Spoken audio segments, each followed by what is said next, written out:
열왕기상 10장 말씀부터 시작하겠습니다. 스바 여왕이 주님의 이름 때문에 유명해진 솔로몬의 명성을 듣고서 여러 가지 어려운 질문으로 시험해 보려고 솔로몬을 찾아왔다.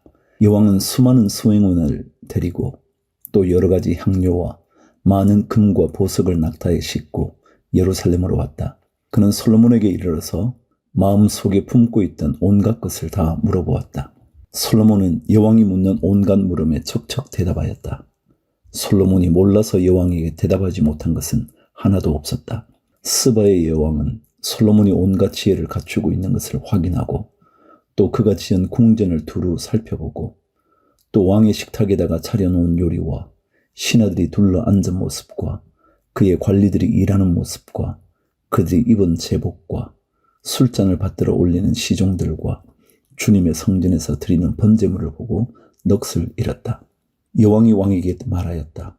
임금님께서 이루신 업적과 임금님의 지혜에 관한 소문을 내가 나의 나라에서 이미 들었지만 와서 보니 과연 들은 소문이 모두 사실입니다. 내가 여기 오기 전까지는 그 소문을 믿지 않았는데 내 눈으로 직접 확인하고 보니 오히려 내가 들은 소문은 사실의 절반도 안 되는 것 같습니다. 임금님께서는 내가 들은 소문보다 지혜와 복이 훨씬 더 많습니다.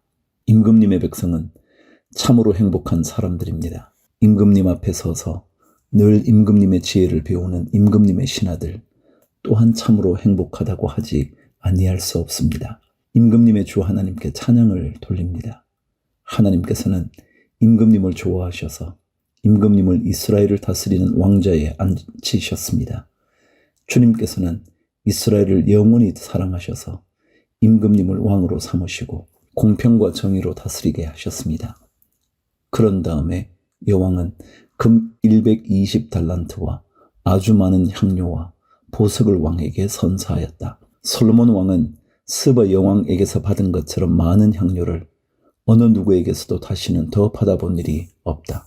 오빌에서부터 금을 싣고 온 히람의 배들은 대단히 많은 백단목과 보석을 가지고 왔는데 왕은 이 백단목으로 주님의 성전과 왕궁의 계단을 만들고 합창단원이 쓸 수금과 하프를 만들었다. 이와 같은 백향목은 전에도 들여온 일이 없고 오늘까지도 이런 나무는 본 일이 없다. 솔로몬 왕은 스바의 여왕에게 왕의 관례에 따라 답례물을 준 것 밖에도 그 여왕이 요구하는 대로 가지고 싶어하는 것은 모두 주었다. 여왕은 신하들과 함께 자기 나라로 돌아갔다. 해마다 솔로몬에게 들어오는 금은 그 무게가 666달란트였다. 이 밖에도 상인들로부터 세금으로 들어온 것과 무역업자와의 교역에서 얻는 수입과 아라비아의 모든 왕들과 국내의 지방장관들이 보내오는 금도 있었다. 솔로몬 왕은 금을 두드려 펴서 입힌 큰 방패를 200개나 만들었는데 방패 하나에 들어간 금만 하여도 600세겔이나 되었다. 그는 또 금을 두드려 펴서 입힌 작은 방패를 300개를 만들었는데 그 방패 하나에 들어간 금은 3만회였다. 왕은 이 방패들을 레바논 숲을 궁에 두었다. 왕은 상하로 큰 보좌를 만들고 거기에다 잘 정련된 금을 입혔다. 보좌로 오르는 층계에는 계단이 6이 있었으며 보좌의 꼭대기는 뒤가 둥그렇게 되어 있었으며 그 앉는 자리 양쪽에는 팔걸이가 있고 그 팔걸이 양옆에는 각각 사자상이 하나씩 서 있었다. 6개의 계단 양쪽에도 각각 6개씩 12개의 사자상이 서 있었다. 일찍이 어느 나라에서도 이렇게는 만들지 못하였다. 솔로몬 왕이 마시는 데 쓰는 모든 그릇은 금으로 되어 있었고 레바논 숲을 궁에 있는 그릇도 모두 순금이며 은으로 된 것은 하나도 없었다. 솔로몬 시대에는 은은 귀금속 축에 들지도 못하였다. 왕은 다시스 배를 바다에 띄우고 히람의 배와 함께 해상무역을 하게 하였다. 새해마다 한 번씩 다시스의 배가 금과 은과 상아와 원숭이와 공작새들을 실어 오고는 하였다. 솔로몬 왕은 재산에 있어서나 지혜에 있어서나 이 세상의 그 어느 왕보다 훨씬 뛰어났다. 그래서 온 세계 사람은 모두 솔로몬을 직접 만나서 하나님께서 그의 마음에 넣어주신 지혜의 말을 들으려고 하였다. 그래서 그들은 각각 은그릇과 금그릇과 옷과 갑옷과 향료와 말과 노새를 예물로 가지고 왔는데 해마다 이런 사람의 방문이 그치지 않았다. 솔로몬이 병거와 기병을 모으니 병거가 1,400대, 기병이 12,000명에 이르렀다. 솔로몬은 그들을 병거 주둔 성과 왕이 있는 예루살렘에다가 나누어서 배치하였다. 왕 덕분에 예루살렘에는 은이 돌처럼 흔하였고 백향목은 세펠라 평원지대에 뽕나무만큼이나 많았다. 솔로몬은 말을 이집트와 구에로부터 수입하였는데 왕실 무역상을 시켜서 구에에서 사들였다. 병거는 이집트에서 한 대에 은 600세겔을 그리고 말은 한 필에 은 150세겔을 주고 들여와서 그것을 해쪽 속의 모든 왕과 시리아 왕들에게 되팔기도 하였다. 11장. 솔로몬 왕은 외국 여자들을 좋아하였다.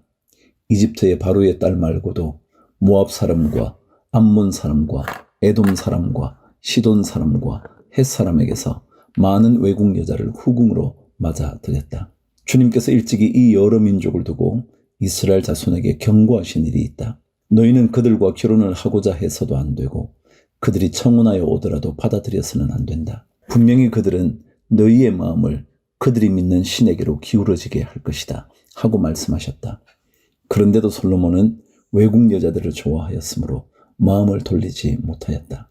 그는 자그마치 700명의 후궁과 300명의 첩을 두었는데 그 아내들이 그의 마음을 사로잡았다.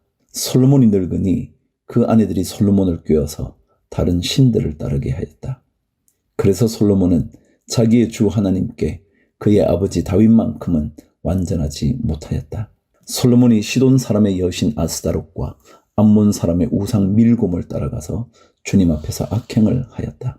그의 아버지 다윗은 주님께 충성을 다하였으나 솔로몬은 그러하지 못하였다. 솔로몬은 예루살렘 동쪽 산에 모압의 혐오스러운 우상 그모스를 섬기는 산당을 짓고 암몬 자손의 혐오스러운 우상 몰렉을 섬기는 산당도 지었는데 그는 그의 외국인 아내들이 하자는 대로 그들의 신들에게 향을 피우며 제사를 지냈다. 이와 같이 솔로몬의 마음이 주 이스라엘의 하나님을 떠났으므로 주님께서 솔로몬에게 진노하셨다. 주님께서는 2번씩이나 솔로몬에게 나타나셔서 다른 신들을 따라가지 말라고 당부하셨지만 솔로몬은 주님께서 하신 말씀에 순종하지 않았다. 그러므로 주님께서 솔로몬에게 이렇게 말씀하셨다. 내가 이러한 일을 하였고 내 언약과 내가 너에게 명령한 내 법규를 지키지 아니하였으니 내가 반드시 내게서 왕국을 떼어서 내 신하에게 주겠다. 다만 내가 사는 날 동안에는 내 아버지 다윗을 보아서 그렇게 하지 않겠지만 내 아들 때에 이르러서는 내가 이 나라를 갈라 놓겠다. 그러나 이 나라를 갈라서 다 남에게 내주지는 않고 나의 종 다윗과 내가 선택한 예루살렘을 생각해서 한 지파만은 내 아들에게 주겠다. 14절. 이렇게 해서 주님께서는 에돔 출신으로 에돔에 살고 있는 왕손 하닷을 일으키셔서 솔로몬의 대적이 되게 하셨다. 전에 다윗이 에돔에 있을 때에 군사령관 요압 장군이 살해당한 사람들을 묻으려고 그곳으로 내려갔다가 에돔에 있는 모든 남자를 다 쳐 죽인 일이 있다. 요압은 온 이스라엘 사람과 함께 에돔에 있는 모든 남자를 다 진멸할 때까지 6달 동안 거기에 머물러 있었다. 그러나 하닷은 자기 아버지의 신하이던 에돔 사람들을 데리고서 이집트로 도망하였다. 그때의 하닷은 아직 어린 소년이었다. 그들은 미디안에서 출발하여 바란에 이르렀고 그곳에서 장정 몇 사람을 데리고 이집트로 내려가서 이집트 왕 바로에게로 갔다. 이집트 왕 바로는 그에게 집과 얼마만큼의 음식을 내주고 땅도 주었다. 하닷이 바로의 눈에 들었으므로 바로는 자기의 처제 곧 다브네스 왕비의 동생과 하닷을 결혼하게 하였다. 다브네스의 동생은 아들 그누밧을 낳았는데 다브네스는 그를 바로의 궁 안에서 양육하였으므로 그누밧은 바로의 궁에서 바로의 아들들과 함께 자랐다. 그 뒤에 하닷은 다윗과 군사령관 요압 장군이 죽었다는 것을 이집트에서 듣고서 고국 땅으로 돌아가게 허락해 달라고 바로에게 요청하였다. 그러자 바로는 그에게 나와 함께 있는 것이 무엇이 부족해서 그렇게도 고국으로 가려고만 하오 하면서 말렸다. 그러나 하닷은 부족한 것은 아무것도 없지만 보내달라고 간청하였다. 하나님께서는 솔로몬의 또 다른 대적자로서 엘리아다의 아들 르손을 일으키셨다. 그는 자기가 섬기던 소바 왕 하닷 에셀에게서 도망한 사람이다. 다윗이 소바 사람들을 죽일 때에 그는 사람들을 모으고 그 모은 무리의 두목이 되어서 다마스쿠스로 가서 살다가 마침내 다마스쿠스를 다스리는 왕이 되었다. 르손은 솔로몬 일생 동안에 이스라엘의 대적자가 되었다. 그렇지 않아도 솔로몬은 하닷에게 시달리고 있었는데 엎친 데 덮친 격으로 르손에게도 시달렸다. 르손은 시리아를 다스리는 왕이 되어서 계속하여 이스라엘을 괴롭혔다. 26절. 느밧의 아들 여로보암은 에브라임족의 스레다 사람으로서 한동안은 솔로몬의 신하였다. 이 사람까지도 솔로몬 왕에게 반기를 들어서 대적하였다. 그의 어머니는 과부 스루아이다. 그가 왕에게 반기를 든 사정은 이러하다. 솔로몬이 밀로를 건축하고 그의 아버지 다윗 성에 갈라진 성벽 틈을 수리할 때이다. 그 사람 여로보암은 능력이 있는 용사였다. 솔로몬은 이 젊은이가 일 처리하는 것을 보고는 그에게 요셉 가문의 부역을 감동하게 하였다. 그 무렵에 여로보암이 예루살렘에서 나아오다가 길에서 실로의 아히야 예언자와 마주쳤다. 아히야는 새 옷을 걸치고 있었고 들에는 그들 둘만 있었는데 아히야는 그가 입고 있는 새 옷을 찢어서 12조각을 내고 여로보암에게 말하였다. 10조각은 그대가 가지십시오.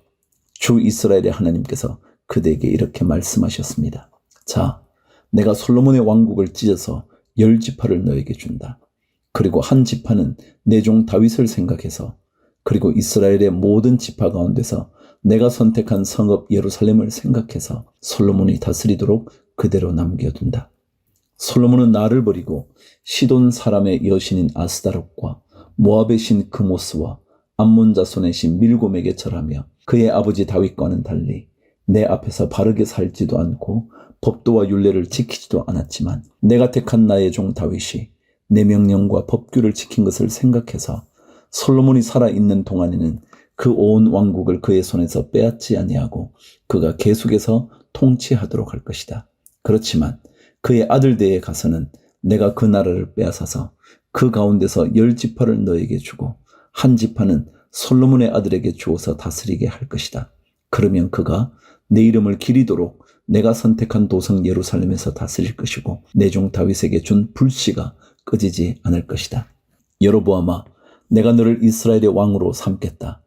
너는 내가 원하는 모든 지역을 다스릴 것이다. 내가 나의 종 다윗이 한 것과 같이 내가 명령한 모든 것을 따르고 내가 가르친 대로 살며 내 율례와 명령을 지켜서 내가 보는 앞에서 바르게 살면 내가 너와 함께 있을 것이며 내가 다윗 왕조를 견고하게 세운 것 같이 내 왕조도 견고하게 세워서 이스라엘을 너에게 맡기겠다. 솔로몬이 지은 죄 때문에 내가 다윗 자손에게 이러한 형벌을 줄 것이지만 항상 그러하지는 않을 것이다. 솔로몬이 여로보암을 죽이려고 하니 여로보암은 일어나서 이집트 왕 시삭에게로 도망하여 솔로몬이 죽을 때까지 이집트에 머물러 있었다.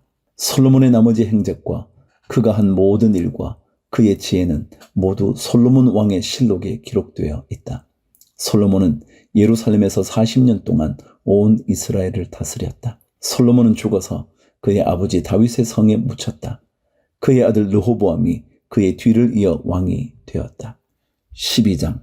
온 이스라엘이 르호보암을 왕으로 세우려고 세겜에 모였으므로 르호보암도 세겜으로 갔다. 느밧의 아들 여로보암도 이 소문을 들었다.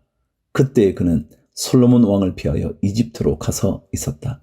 이집트에서 사람들이 여로보암을 불러내니 그가 이스라엘의 모든 회중과 함께 르호보암에게로 가서 이렇게 말하였다. 임금님의 아버지께서는 우리에게 무거운 멍에를 메우셨습니다.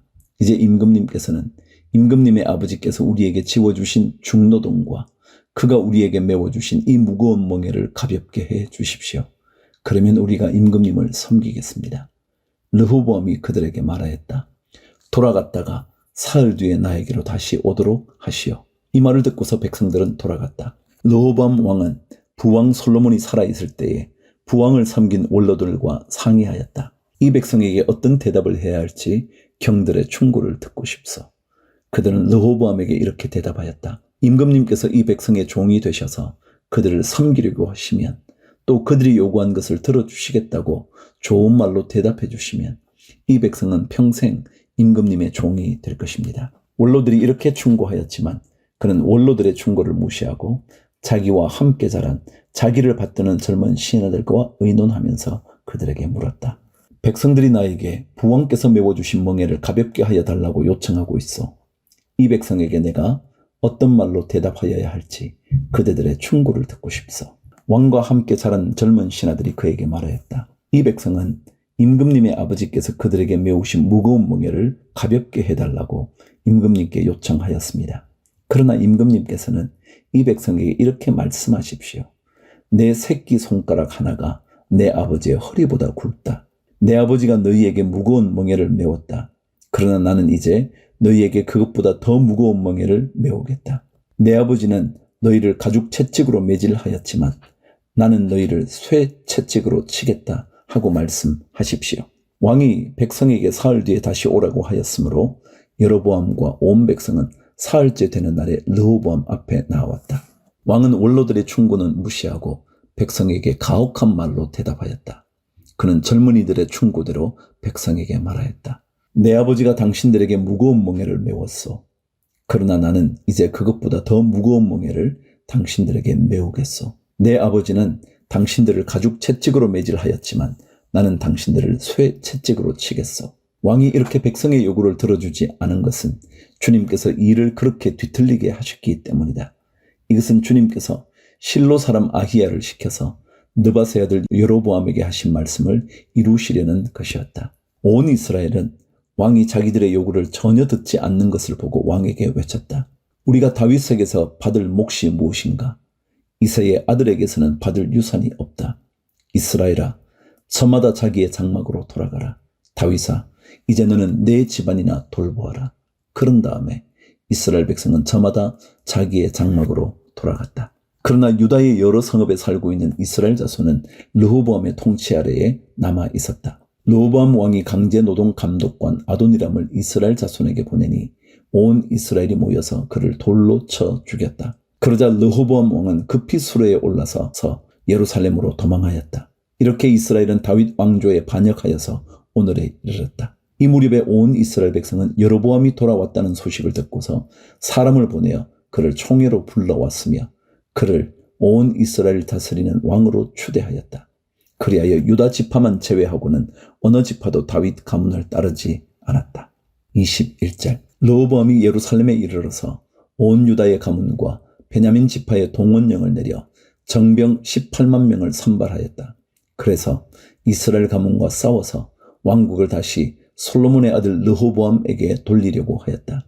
그러나 그때에 하나님께서 하나님의 사람 스마야에게 말씀하셨다. 너는 유다 왕 솔로몬의 아들 르호보암과 유다와 베냐민의 모든 가문과 그 밖에 나머지 모든 백성에게 이 말을 전하여라. 나 주가 말한다. 일이 이렇게 된 것은 내가 시킨 것이다. 너희는 올라가지 말아라.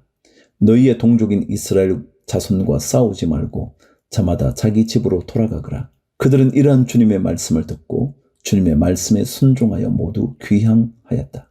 25절 여로보암이 에브라임의 산지에 있는 세겜성을 도성으로 삼고 얼마 동안 거기에서 살다가 분우엘 성을 세우고 그리로 도성을 옮겼다. 그런데 여로보암의 마음에 잘못하면 왕국이 다시 다윗 가문으로 돌아갈지도 모른다는 생각이 들었다. 이 백성이 예루살렘에 있는 주님의 성전으로 제사를 드리려고 올라갔다가 그들의 마음이 그들의 옛 주인인 유다 왕 르호보암에게로 돌아가게 되는 날이면 그들이 자기를 줄이고 유다 왕 르호보암에게 돌아갈지도 모른다는 생각이 들었다. 왕은 국리를 한 끝에 금송아지상 2개를 만들었다. 그리고는 백성에게 이렇게 말하였다. 예루살렘으로 올라가는 일은 너희에게는 너무 번거로운 일이다. 이스라엘 백성아, 너희를 이집트에서 구해주신 신이 여기에 계신다. 그리고 그는 금송아지상 2개를 하나는 베델에 두고 다른 하나는 단에 두었다. 그런데 이 일은 이스라엘 안에서 죄가 되었다. 백성들은 저 멀리 단까지 가서 거기에 있는 그 한 송아지를 섬겼다. 여로보암은 또 여러 높은 곳에 산당들을 짓고 레위 자손이 아닌 일반 백성 가운데서 제사장을 임명하여 세웠다. 여로보암은 유다에서 행하는 절기와 비슷하게 하여 8째 달 보름날을 절기로 정하고 베델에다 세운 제단에서 그가 만든 송아지들에게 제사를 드렸으며 그가 만든 베델의 산당에서 제사를 집행할 제사장들도 임명하였다. 왕은 자기 마음대로 정한 8째 달 보름날에 베델에서 세운 제단에서 제사를 드렸다. 그는 이스라엘 자손이 지켜야 할 절기를 이렇게 제정하고 자기도 그 제단에 분향을 하려고 올라갔다.